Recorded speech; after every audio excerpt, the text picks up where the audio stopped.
Hi, my name's Londe Yusuf. And my name is Reggie Williams. And we're the co-founders of Black Film Space. Black Film Space is a grassroots organization dedicated to enhancing the skill sets of Black filmmakers and building a community of creatives. We host events such as screenwriting workshops, panels, mixers, and other events that are designed to support Black content creators. In the next episode of the Black Film Space podcast, we interview Mike Sargent, a film critic, writer, and director. Mike is the chief film critic for Wbai Radio's REELWORLD, the host of Wbai's NITESHIFT, and the creator and host of Arise on Screen, which is the first African-American hosted film review television show. We talk with Mike about what makes a good film critic, the relationship between a filmmaker and a film critic, his process for reviewing films, and much more. And now, on to our interview.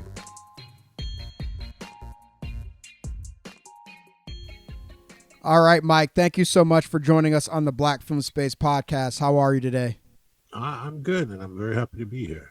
We're happy that you're here as well. I personally have never spoken to a film critic, so this should be an interesting conversation. They say everybody's a film critic. How do you make sure that your voice stands out from the rest? Here's the thing, to give you a little context.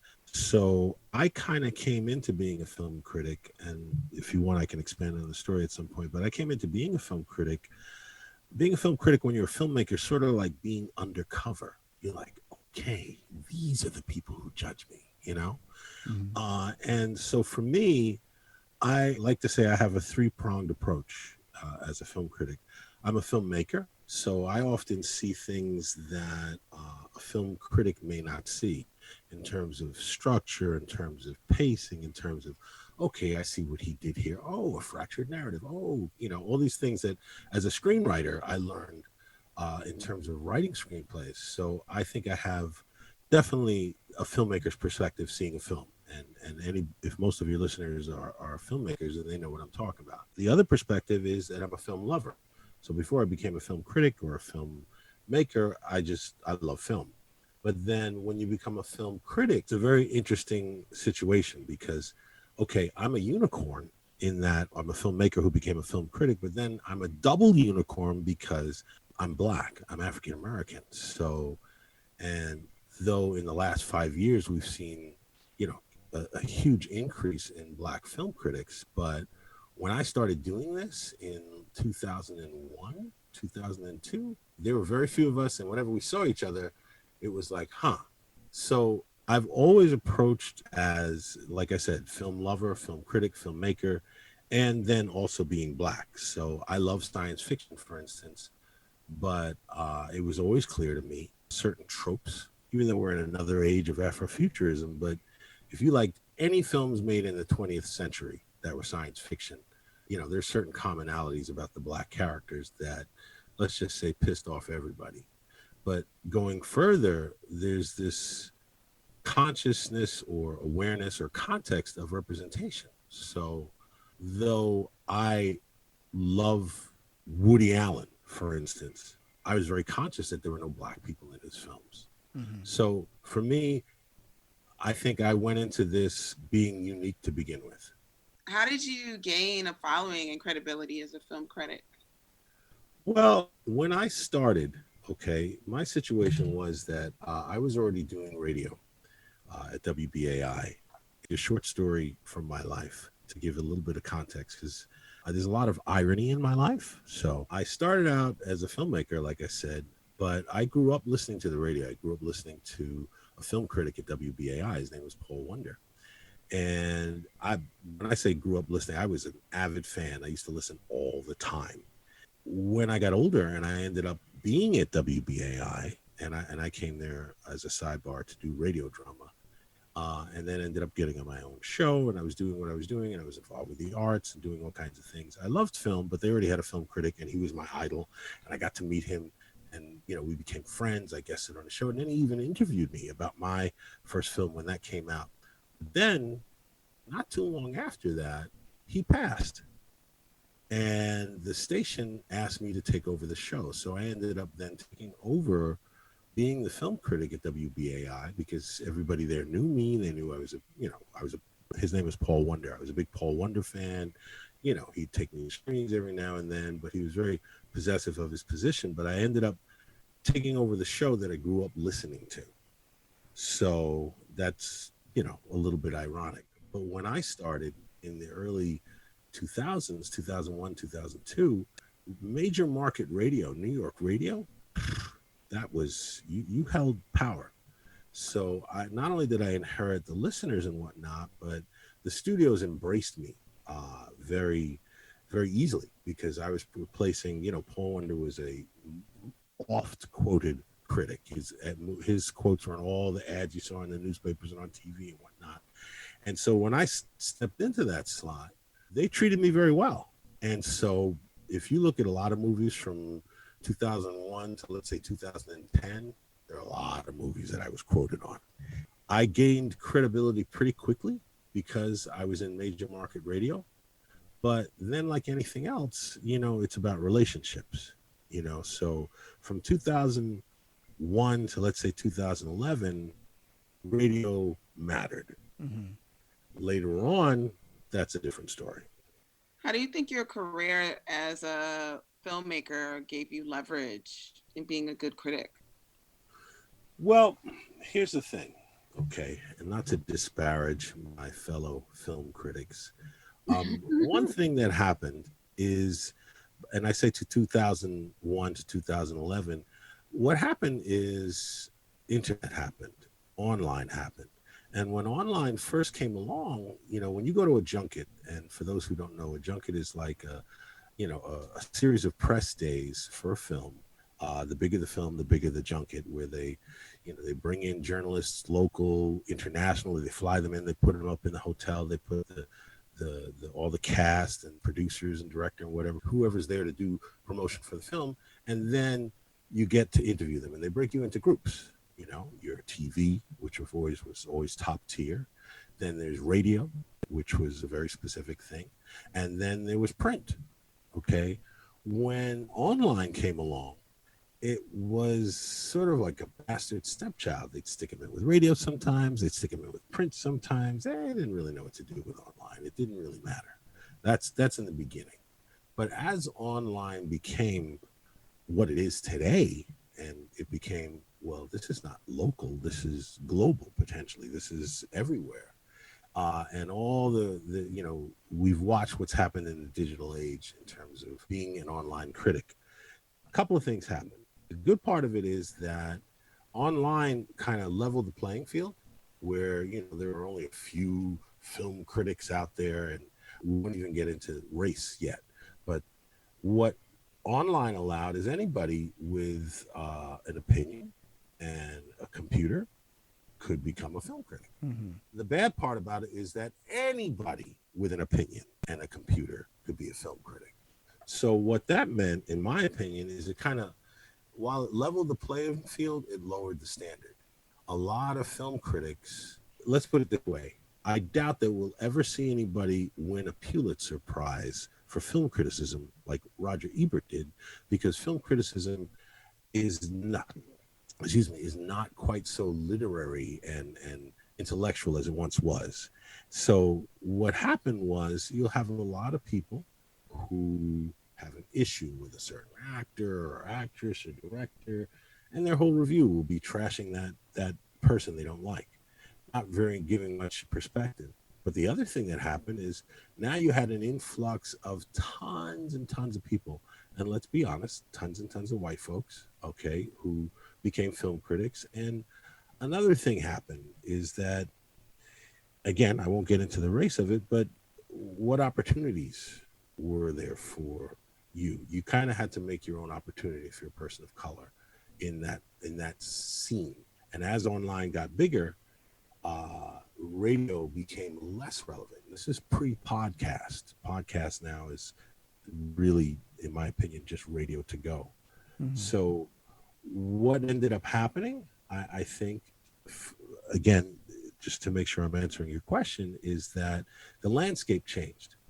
And so to maintain relevancy, there were certain things I had to do. And, one of them was creating some of the organizations that I did, co-founding AFCA, the African American Film Critics Association, and the Black Film Critics Circle. And the reason we did that is because there are all these critics groups, but there wasn't one for Black folk.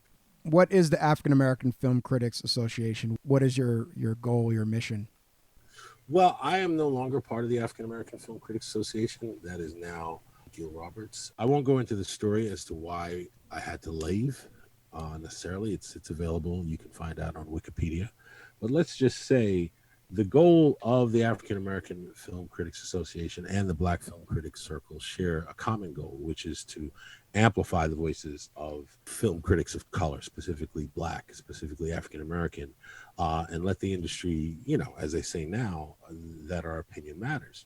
Because, there are a lot of films, you guys, I'm sure, are film lovers. There are a lot of films over the years that should have gotten a lot more acclaim, should have gotten a lot more acknowledgement, should have gotten a lot more play, but didn't, because they were a Black film, or films that got critically drubbed because most of the critics didn't really understand its significance or dismissed it, culturally. It didn't mean anything to them. Right. So those were the reasons.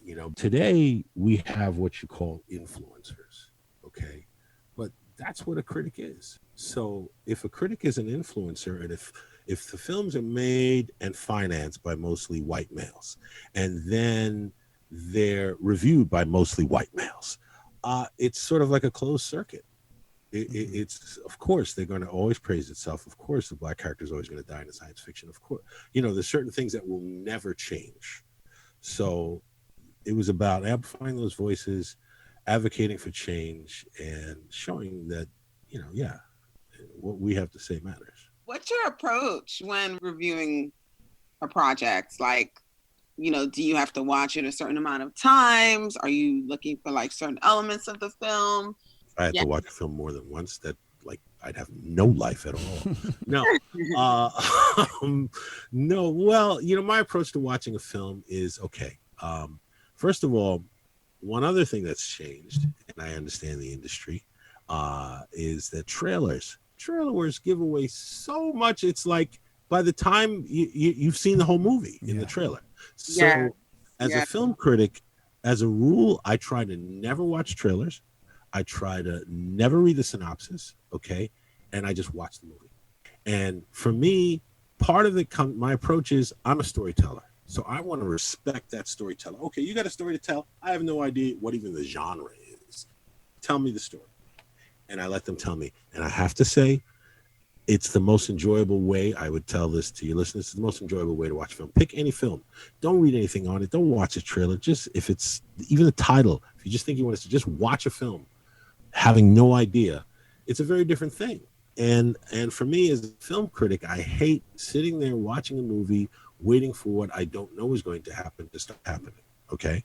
So, and if you see a lot of movies like I do, and which again, I think any film lover does, you kind of, even if I weren't a filmmaker and I didn't know all of the, yes, we're entering, okay, this is the second act. Okay, that's the plot point. Okay, yeah, now we're at the, even if I didn't know all those things, and those things were just, instinctive to me from having seen lots of movies, and I know you guys know what I'm talking about, that I still want to be surprised. I'm a very big proponent of storytelling, whether it's book, movie, poem, play, a story has its own universe, and you got to pull me in.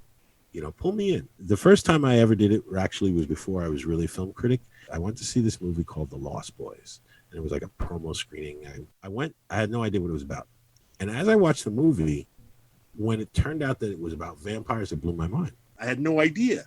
And now, not that that's a great movie or anything, but the pleasure I got out of going, oh, they're vampires. I never would have gotten that if I had seen the trailers and knew everything.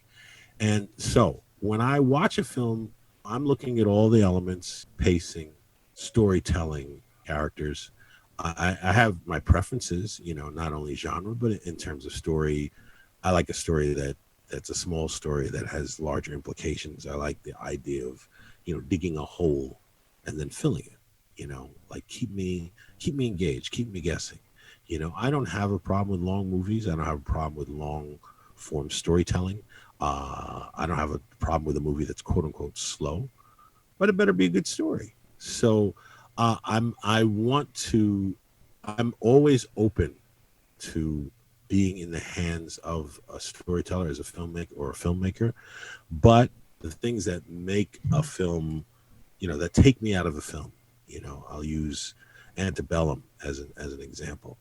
Great premise, loved it. Okay, bring me in. You brought me in, but then by the third act, it starts to become a B movie, and instead of Twilight Zone, it becomes like M. Night Shyamalan, and it was disappointing because it didn't fulfill its promise as a story. Mm-hmm. Now I only use that as an example. And I'm not trashing the film.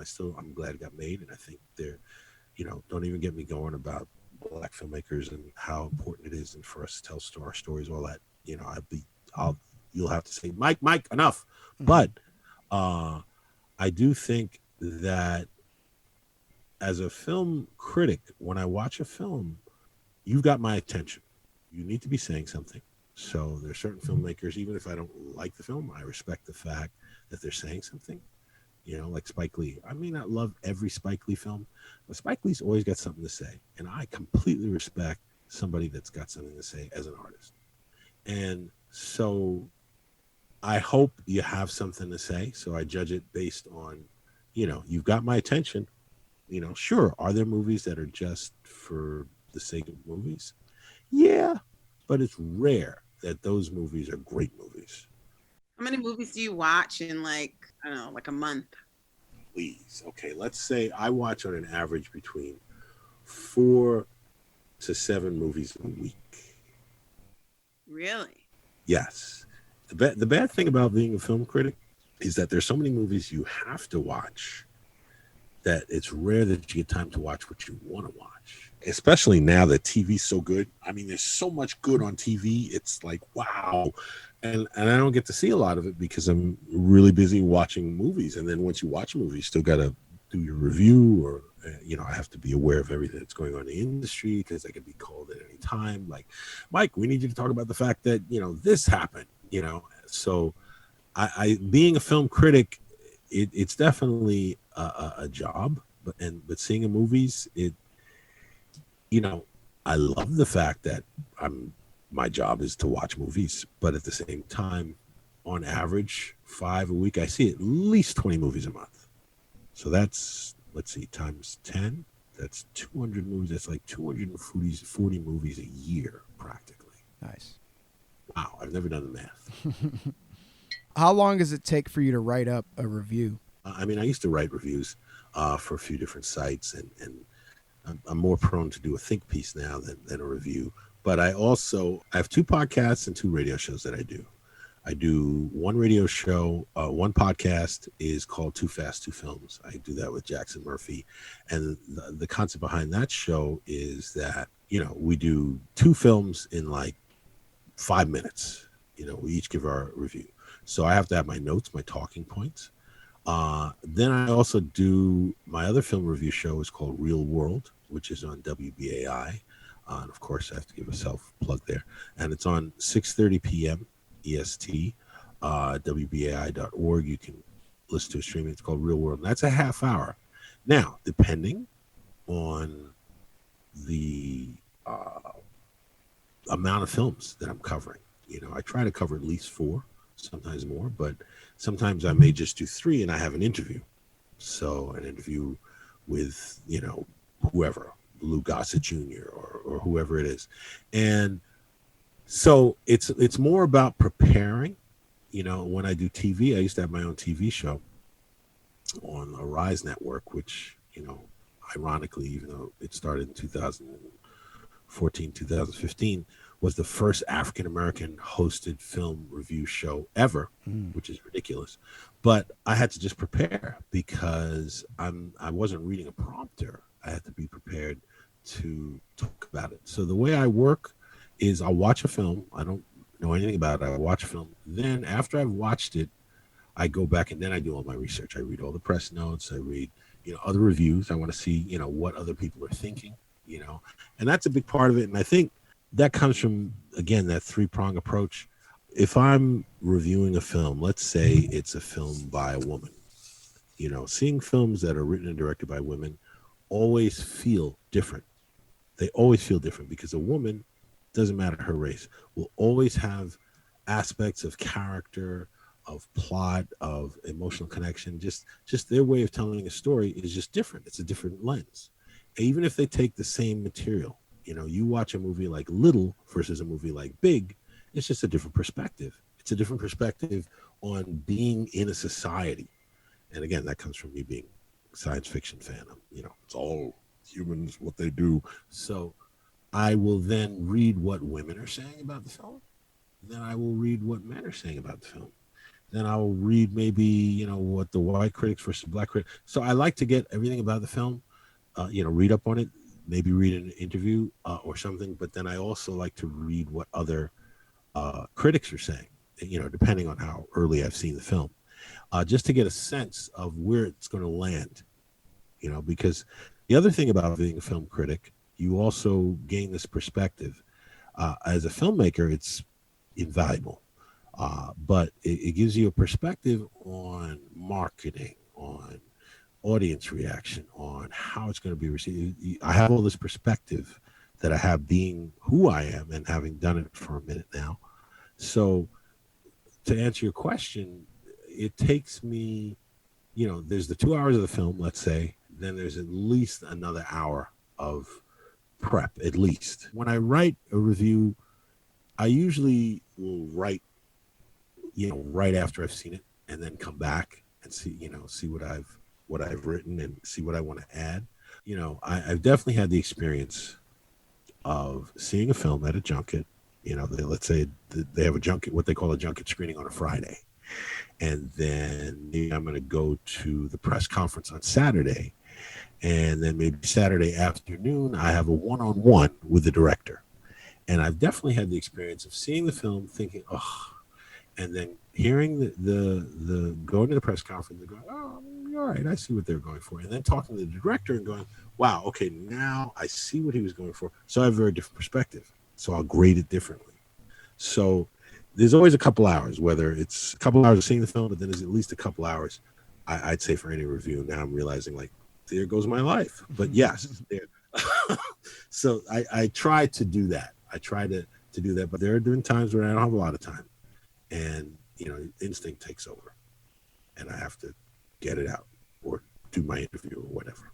Have you critiqued or reviewed a film and maybe had more of a critical perspective and then, like, later on changed your point of view on it? Yes and no, probably less now than when I began, because, you know, the danger of sometimes, and again, this is just an inherent danger that of any film critic. You know, you think about any film that you've seen, you didn't like, you know, and film critics, believe it or not, are humans too. So you think about any film that you've seen, and you liked it a lot, and then you thought about it and you're like, that's fucked up. That, you know what, I thought that was good, but that's kind of fucked up. No. So that happens. You know, I definitely could say there are films where I didn't like it, but then reading or you know, seeing, I'll give you a good example. I saw this movie with Hugh Jackman played P.T. Barnum, and I would have given it an okay review. Then I read up on P.T. Barnum, and then I was like, you know what? Fuck this movie, because P.T. Barnum did so much more than create a freaking circus. That's the least of his achievements, okay? He was an advocate for civil rights. He did this, he did that. He was an abolitionist. He was all these things that had nothing to do. I even felt that way, I'll be honest, about Harriet. I liked Harriet, but... Really? No, I liked Harriet, okay? But, okay, seeing someone freeing slaves, that's great. It's empowering. I loved it. Okay, great. But Harriet was an undercover spy in the Civil War. I want to see that movie, okay? I want to see that movie. That, I've never seen anything like that. That I want to see. So context sometimes can change my opinion of just how valid or significant a piece is. Yes, I did like it, but compared to, I felt like, okay, that would be a good setup for the series, and then she's going to be a spy for the next season. That would be more I'd be more excited about that, because that's such another dimension of being Black, of being a woman, in the context of what was going on in this country. I mean, yeah, can't always hit the mark every time. No, and I take nothing away from Harriet. I mean, believe me, I love the movie, but I still feel like, wow, like, okay, I want to see Harriet the spy. That's what I really want to see. Yeah, understandable. What makes a good film critic? Okay, now you're asking those Mike Sargent questions. Okay, that's kind of crescent. I would ask a filmmaker. I have 3 questions I ask every filmmaker, and that's almost one of them. But what I think makes a good film review, or a good film critic, or do a good film review? The critic. I think what makes a good film critic, okay, and again, not to disparage my brothers and sisters who are critics, but a lot of them, they just they like movies, they happen into it. Far too many people have no real knowledge of film. I think what makes a good film critic is someone who understands the form. I think you should take filmmaking or have a knowledge of filmmaking to be a film critic. I honestly do, because I think you should have an understanding of the mechanics. I think, yes, should you just viscerally, like, was it good? Was it good? Did you like the characters? Did you not? Yes, but I also think you should also have an understanding enough of, have education enough. Also, if you don't have a good enough knowledge of film and you see something, you think, well, that's great. You realize, oh, that's a complete ripoff of XYZ, but you didn't even know about XYZ. So I think a film critic is someone who should be educated about film. A film critic is still a journalist, and I could say for myself, the skills that translated best for me from being a filmmaker to be a film critic is just that journalistic nature. I think every writer, in my opinion, is sort of a pseudo psychologist. You got to understand people to make them up. But research, if both of you are writers, then sometimes the greatest joy of a script, not just coming to the plot and the character, but all the research you have to do to make the world real. And so I think that same thing as a journalist, if I'm going to review a film, I need to know the context. If it's a historical thing, I need to know some aspect. I can judge it. Yes, is it historically accurate? That's one perspective. But the other thing is, does it tell the story? Does it engage me? Does it bring the message of whatever this person stood for, blah, blah, blah. So I think a good film critic should be a good journalist. They should be a good writer. When you read a really good review, you're like, wow, you feel like you're having a conversation, they're talking to you. So that person should be able to have a unique voice and a perspective, but an informed perspective, some knowledge of film. I mean, there are definitely classic films that I've never seen, but I do consider myself to be not a film historian, but I definitely know a lot about film. And it's interesting because I interviewed Francis Ford Coppola, which is one of the great things about being a film critic. You get to interview. Yeah, it's like, wow, when could I say I got to sit with Francis Ford Coppola for 45 minutes talking about film? That's like film school to me. So I've learned a lot. I don't care about talking to actors, quite honestly, even though I always want to talk to the writer, director, producer. Those are the people I want to talk to because I'm a filmmaker. But I asked him, what do you think the relationship is between a film critic and a filmmaker? In short, he said they should make each other better.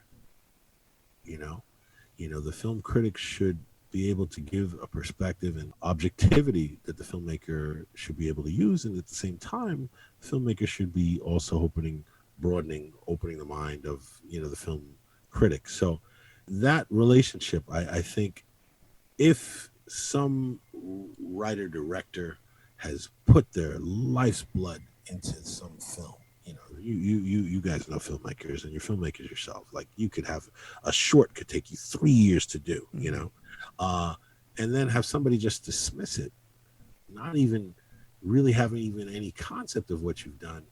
not only is it disheartening, but I think it's unfair. So I think a film critic has to bring something to the table. You have to bring an informed opinion. You can't just have an opinion because you don't, you don't like such and such an actor. When you say a film critic should know film, what elements of film are you referring to? One thing, and this is a slight sidebar to give context to my answer. When you just see a lot of commercial films, your basic film, 3-act structure, protagonist, antagonist, beginning, middle, end, blah, blah, blah. That's not the only way to tell a story. The real question is, for me, I think I judge, the storytelling, whether it's the script, because if you have a really bad script, crappy dialogue, and it takes you out of the movie, you're like, nobody talks like that. Or if you have really bad acting. As a director, it's not a cliche, that casting is everything, but it's still your film. You still, I could tell you stories of making a film and not getting the performance I want, but I had to get it in little tiny pieces to put it together to be what I needed it to be. So you want to see direction, story, screenwriting, cinematography. If cinematography and editing I kind of put together.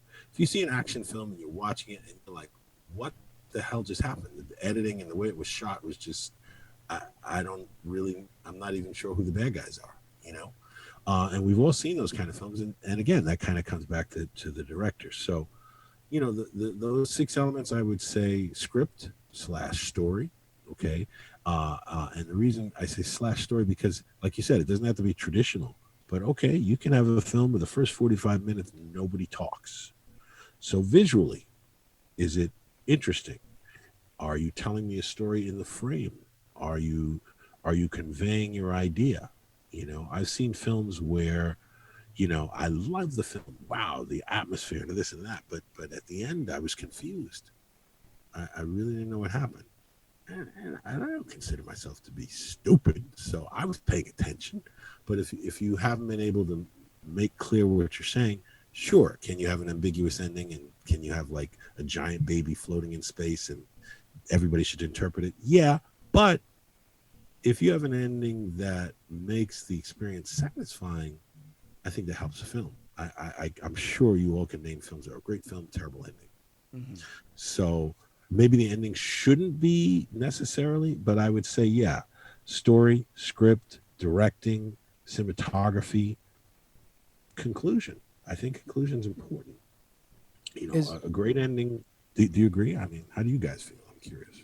Yeah, I mean, I think for me it has to be unpredictable, and it does. I don't really care what genre it is. It could be a screwball comedy, which I love.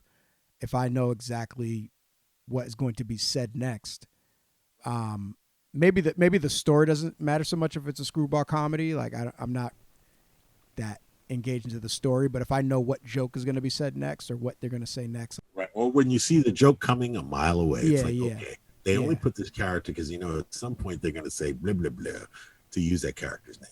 I think for me, seeing the character go on a journey is important. I need to feel like I'm watching someone navigate an issue or a situation that I can personally relate to, and there's something, there's some sort of growth or shift or something happening. Because then it's worth your time. Exactly, because I feel like there's a takeaway for me. I'm gonna learn something. Right, you're investing. Yeah. You want to return. So you had just mentioned there's different elements to film that can make the movie exceptional. Can you give us an example of a movie that breaks the traditional 3-act structure, but you found to be, really compelling, and why you thought it was compelling? That's interesting. That breaks the 3-act structure. Well, breaking the 3-act structure, I have to think a little bit, but I will say, for instance, a movie like Get Out, okay, which I think is a perfect example. There are a lot of things that I think Get Out did that made it so iconic. Not just about what it was about, but the fact that horror is not a genre. The horror, I think Get Out and Black Panther I think are two good examples of films where, probably Get Out more than Black Panther, but maybe not, where, what they do is not something you've never seen before in terms of genre, but what they do in the genre you've never seen before. And for me, a film like Get Out, we've seen all kinds of horror. We've seen women being terrorized forever in horror films. We've seen that. We've seen the psycho killer. We've seen the supernatural killer. We've seen the alien, killer, invasion, villain, antagonist. But the opening of Get Out has a scene where not the main character, but we see a black character go into a neighborhood that he doesn't know, that's clearly a white neighborhood, and then gets stalked by someone white. And that fear of what will this crazy white person do? What does this crazy white person want? Is something every single black person, I think, can relate to. Okay. And that's just a fear that we've never seen really properly represented on screen, not in the horror genre. We've definitely seen films where, black folks have awful things happen to them, but not in a genre where it really was presented as just like we've seen a million. Girl is wearing a short skirt. She just got out of the club. She's a little drunk and there's someone following her. That's scary. We've seen that. Not that to diminish the horror of that, but we've never seen something like this. And all of the notes that he hits in the film about, race and interracial romance and all the things that Get Out is about is a film to me that it definitely it transformed the genre. And we're seeing now in the last 3 years, we've seen more black horror films than we had seen in the previous 30 years. Yeah. And what it did is, for me, horror and science fiction, but horror and comedy specifically, really, horror and comedy have a relationship. With science fiction, horror, comedy, the thing that they all have in common is that they have the ability, specifically, I think, science fiction and comedy, but horror definitely, you've forgotten that it could do this, but it has the ability to speak about the human condition without being heavy-handed. And a drama, you can have any drama about this and that and civil rights or sexual politics. You can have those things, injustice. But science fiction can speak about this in a way that, everybody gets it, but they're still enjoying it. They're still digesting it. They're not taking offense. They're not taking a side, as we are so divided in this country. And that's what science fiction can do. Horror specifically is a genre that we've forgotten could have anything to say about anything. Mm-hmm. Because it had become this genre of, there's the slasher film, there's the psycho killer film, there's the serial killer, there's the monster, there's the supernatural, there's the demon coming after, you'd forgotten that it could be anything other than scary. You've forgotten that. And again, coming back to storytelling and coming back to me being a science fiction fan, every culture has something to say about the human condition. And if people of color, all these genres that have been created to speak about the human condition. I mean, let's face it, if you talk to George Romero about Night of the Living Dead, they weren't zombies, they were ghouls. They were something that represented something. He was making a political statement. Okay. Now, that may have ushered in zombie movies. There's been a million zombie movies. We've got zombie TV series and all that stuff now.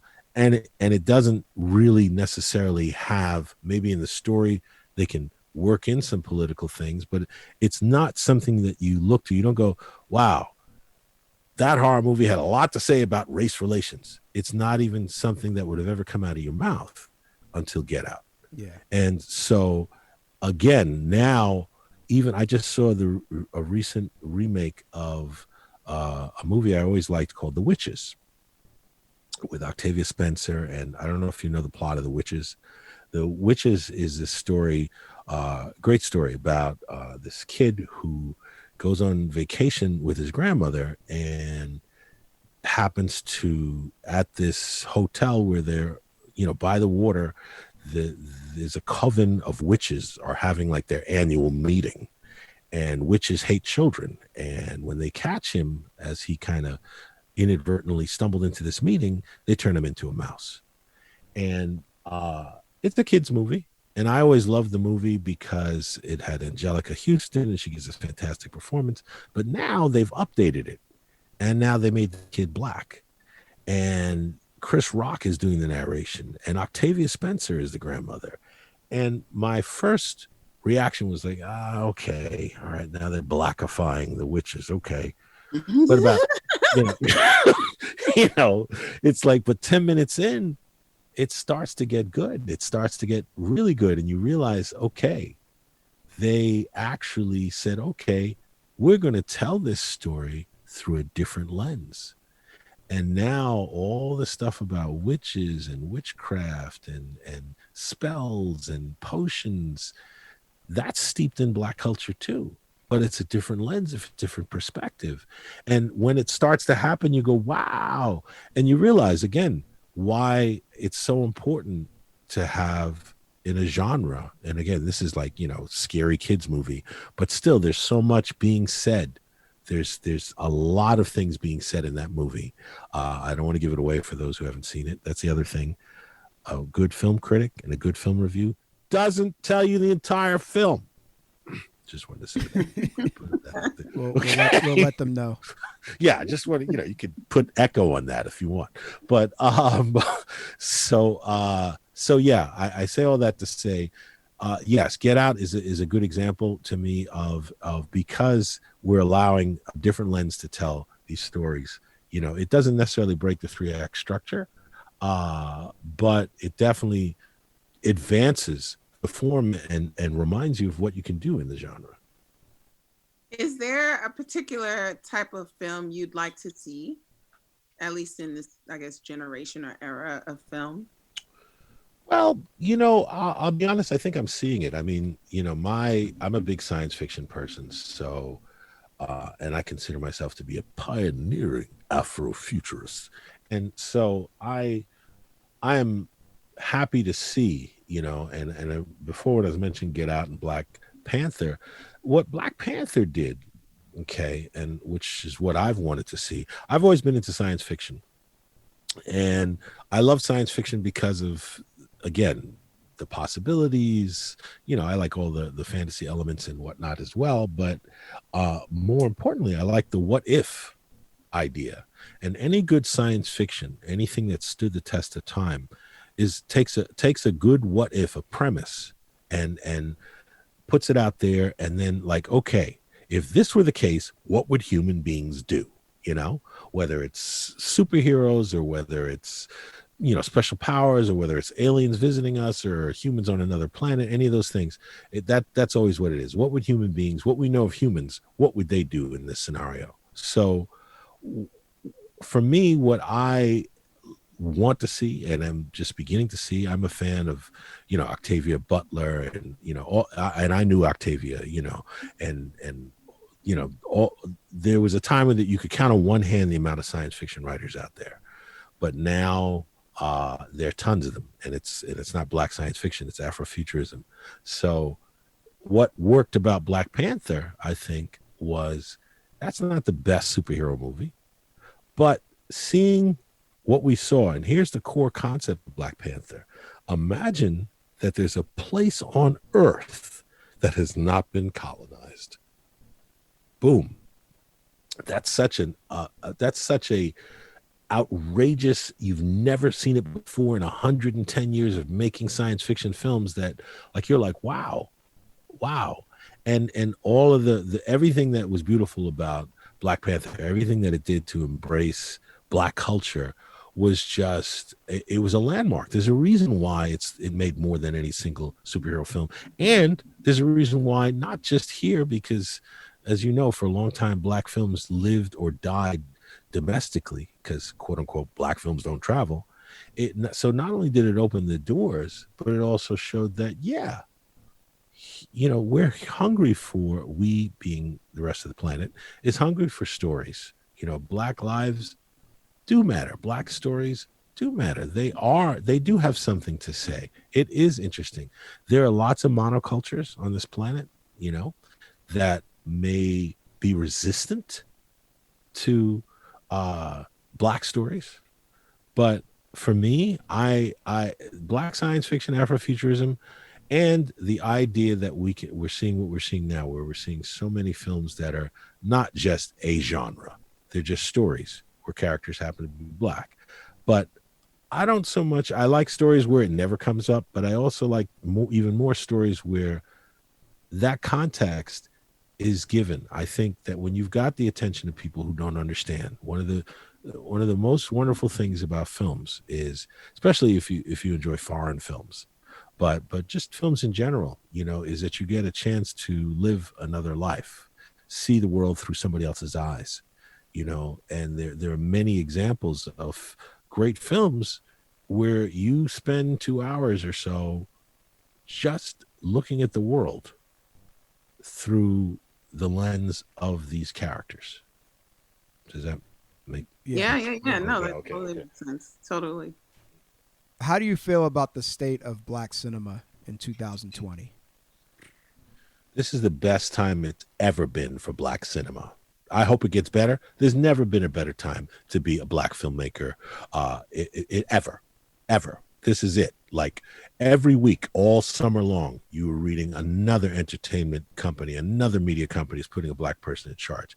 Black women. My opinion is the future is completely, it is definitely female. And I think, there's a reason why the countries that have dealt with the pandemic have been led by women. I think there's a reason why. But I think that this is the best possible time.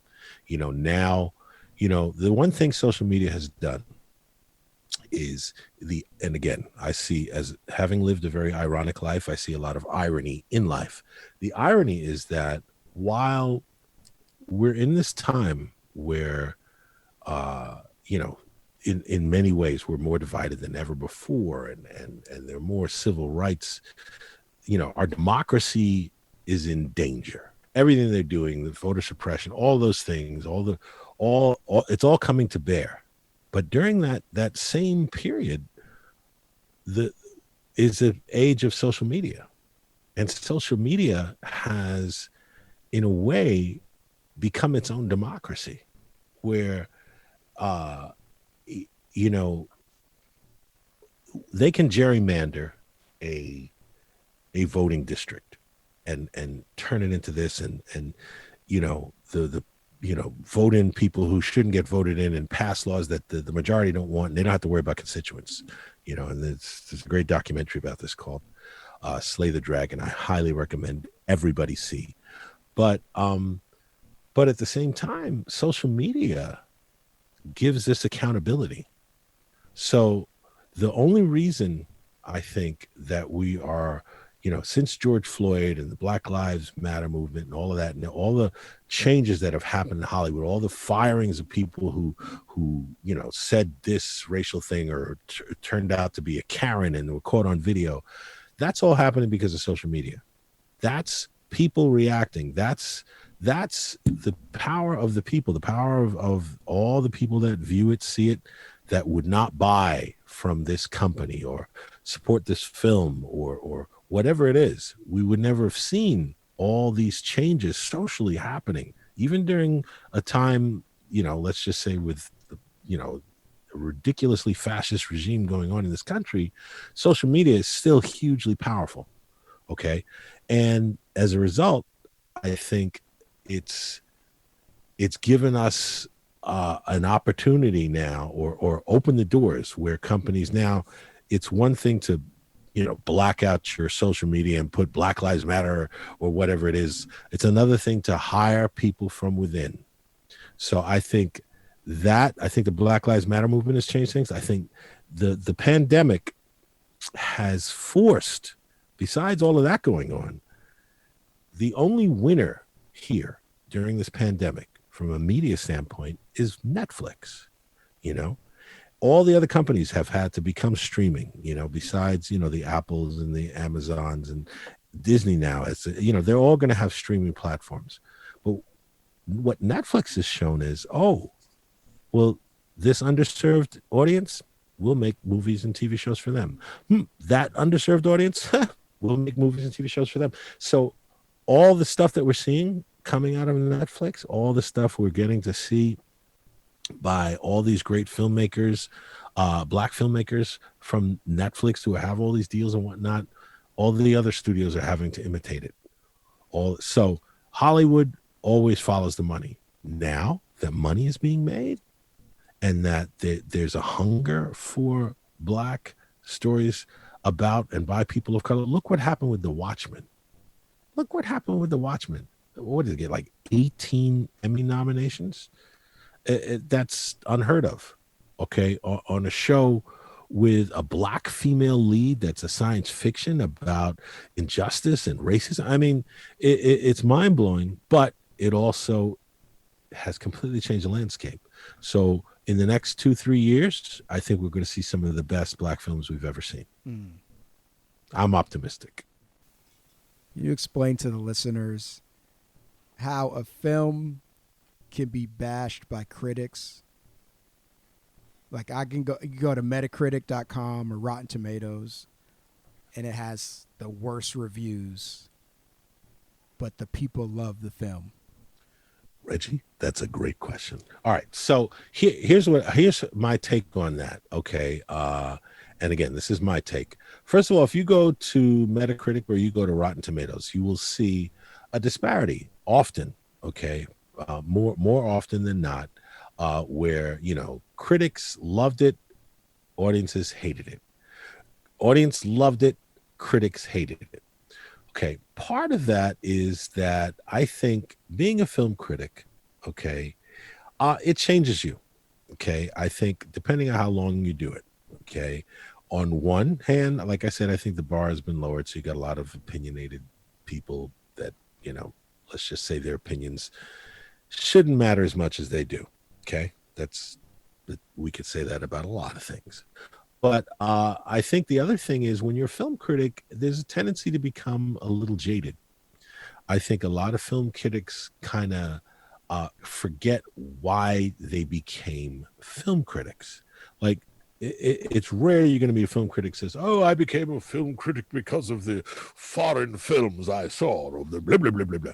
No, they became a film critic because I saw Star Wars 82 times when I was a kid, or I this movie, or I used to religiously watch there was some commercial piece of filmmaking that they loved, and that's what made them fall in love with movies. Okay.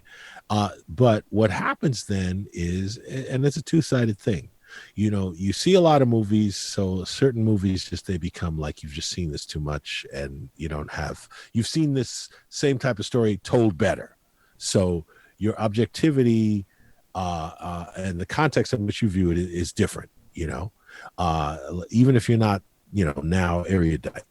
But the other thing is, I think one of the things I missed most about being a film critic, okay, besides, getting to watch more things that I want to watch, is that I don't get to see a movie with the intended audience. A film critic audience is like their arms are folded, in front of them. It's sort of like, okay, impress me. Okay. Whereas a regular audience, they got a box of popcorn, or they're like, okay, thrill me. So you go into it with a different expectation. You go into it with a different, you're there to enjoy it, not there to critique it. And yes, there is something to say that everybody's a film critic because everybody has an opinion. But at the same time, when you're going into a movie, it's like anything in life. What are you bringing when you go in? If you're coming in looking to criticize, I'll never forget a film critic I knew said to me, I went to see this movie with Jamie Foxx, Tom Cruise. I can't remember what it was called. It was years ago. And after we got out of the film, we're at the junket, and he says to me, Tom Cruise, he's just a haircut. And I'm like, what the hell is that even? What does that even mean? You know? And so, but you know, okay, if your belief is Tom Cruise is just a haircut, then okay, then that means you got some issues with Tom Cruise. You know, so you go into the movie. Now, that's not to say there aren't tons of people that said, look, I saw Tom jumping on that couch and like, no, I can't get with him. Okay. But if you're a critic and you come in with that attitude, now let me also say, okay, I don't know how many film critics are going to hear this. Film critics are sort of like film geeks gone legit. Okay. Mm-hmm. And I am someone who used to go to science fiction conventions a lot in my youth. Okay. And science fiction conventions, they're not like they are today. 80s, 90s, science fiction conventions were a place where there were lots of what I would call social invalids, okay? People who were not necessarily, you know, they weren't, you know, the guys weren't the coolest, the women weren't the most attractive. Let's put it like that. Okay, all right? And so that was science fiction conventions. But in the science fiction, that arena, they are in their element. They're dressed like whoever. And this guy is like Darth Vader with a pot belly. And nobody cares. It's a science fiction convention. Film critics are very similar. When I first started going, I'm like, wow, they're not the cool crowd. Okay.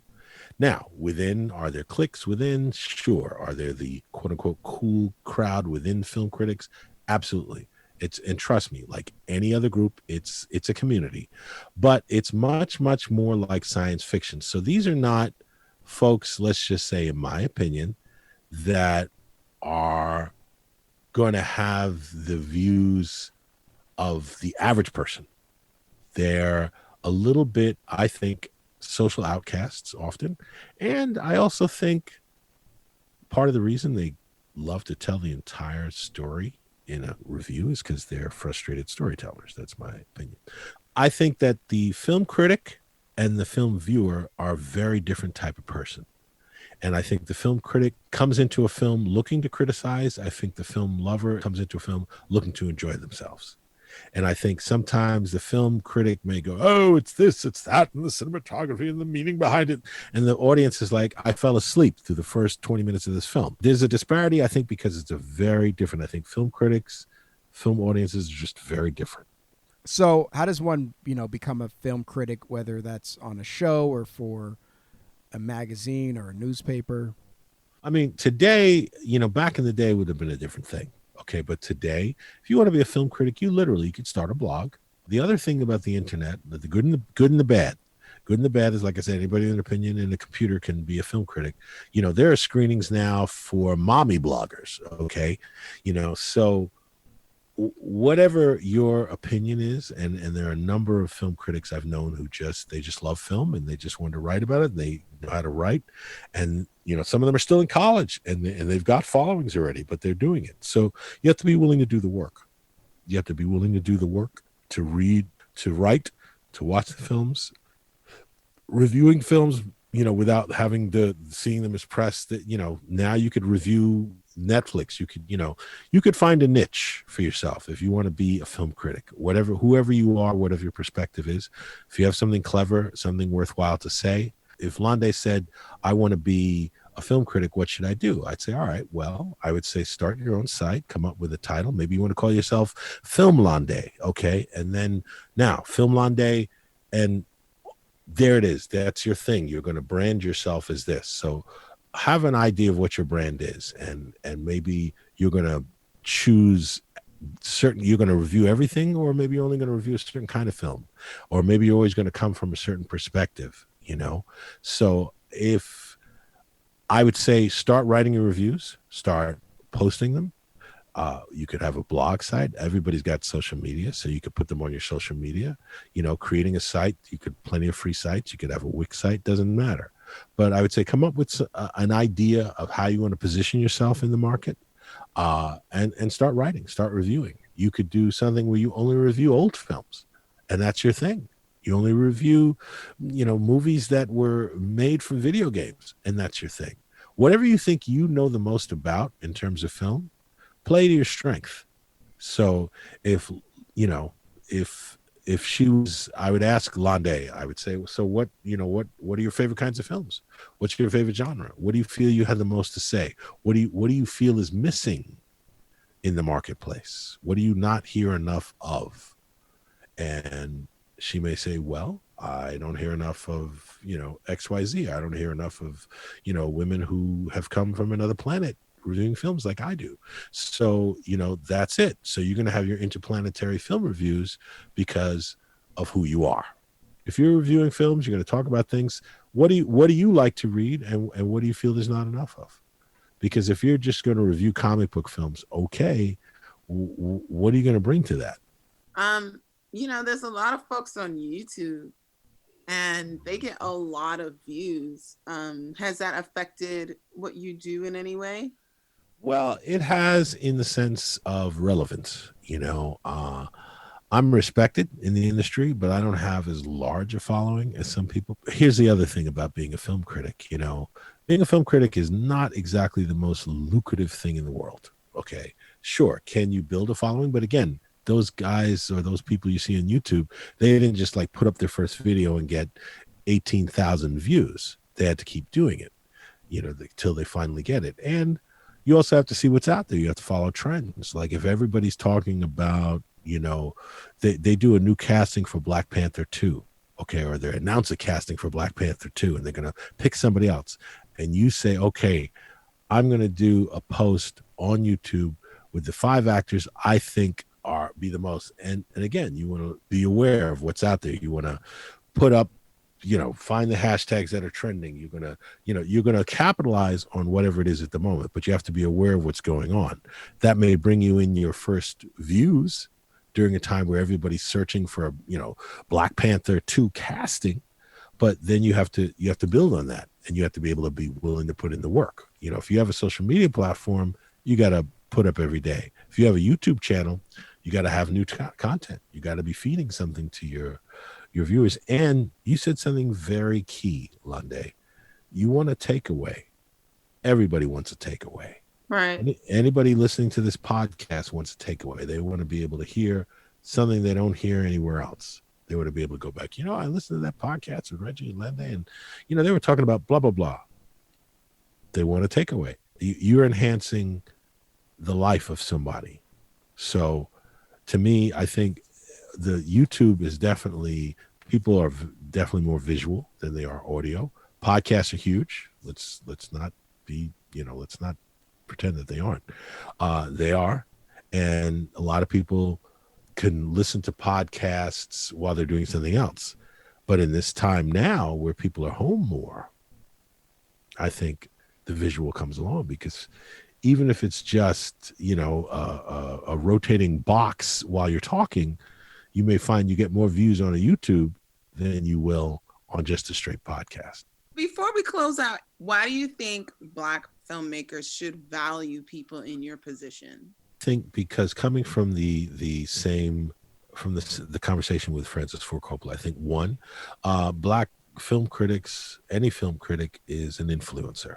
So even if you only have 800 followers, those 800 followers are following you because they're interested in what you have to say. So that 800 more people that you as a filmmaker are going to get to see it. And those 800 people, coming back to what Reggie asked before, the disparity between critics and the audience is that at the end of the day, okay, it's word of mouth. At the end of the day, if somebody read something from a film critic or heard a film critic talking about a film, they may see that film, or they may be open to seeing the film. I mean, and let's face it, you're influencing people's opinions. If I tell you a movie is crap, don't waste your time. If you were thinking about seeing it, you were on the fence, you probably won't see it.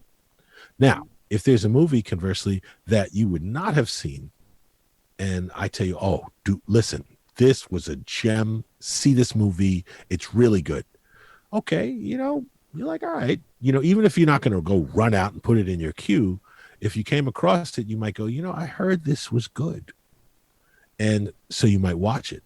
So I think that Black filmmakers and Black film critics have to have that relationship. We have to make each other better. We have to be able to, support each other, but also call each other. I mean, if a filmmaker does some bullshit, I want to be able to say, dude, nice cinematography, but that story was bullshit.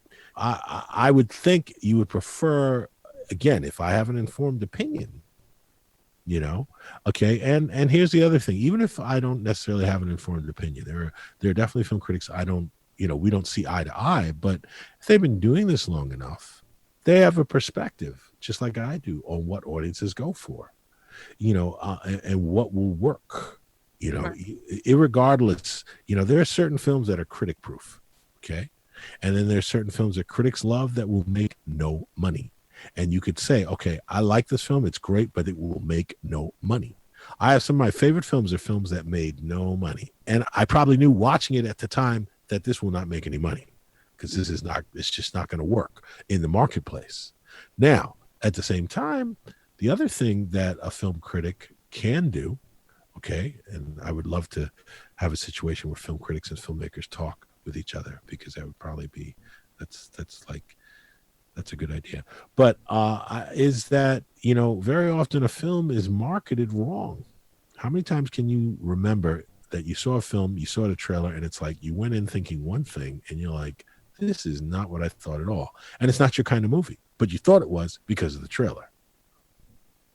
Has that ever happened to either of you? Yeah, all the time. Yeah, of course. Yeah, right. And so that's a mistake that I think, studios make, because they're going for what they think is the biggest audience, but then they alienate the audience they would have had. Right. And all the way down the line, if they had maybe paid attention, or listened to someone, or brought in somebody who understood better, I'd say film critic is definitely a good person to do that. They could have said, look, you can market this however you want, but when you get that action audience in there and there's only one fight scene, they're all going to trash it. And the word of mouth will eclipse it, and it will get bad word of mouth. How can folks get in touch with you? Okay. All right. Well, I'm just gonna run through. I do 2 radio shows on WBA. I do one called Real World, Fridays at 6:30. I do another one called Night Shift. And then I do 2 podcasts, one called Too Fast, 2 Films. That's a number 2. And I do another podcast called Brown and Black. And I do that with another film critic called Jack Rico. He's Latino, I'm Black. And that's really emphasizing, I mean, we review films, but we're also emphasizing, the importance of unity between brown and Black culture. But on Instagram, I'm Mike on Screen. On Twitter, I'm Mike on Screen. And so Mike on Screen. Great. Well, thank you so much, Mike. This was super interesting and fascinating and helpful for us as filmmakers. So keep fighting the good fight. I plan to. Well, I appreciate you having me on. I hope I was able to answer all your questions. Yes, this was dope. Thank you. Thank you. Thanks for listening to the Black Film Space podcast. This episode was co-executive produced by Gabrielle Charles and Sino Gibson and was edited by Courtney Lett. If you're interested in being part of our community and attending events, please visit us at blackfilmspace.com and follow us on Facebook, Instagram, and Twitter at Black Film Space. Subscribe to our email list and podcast. All right, see you soon.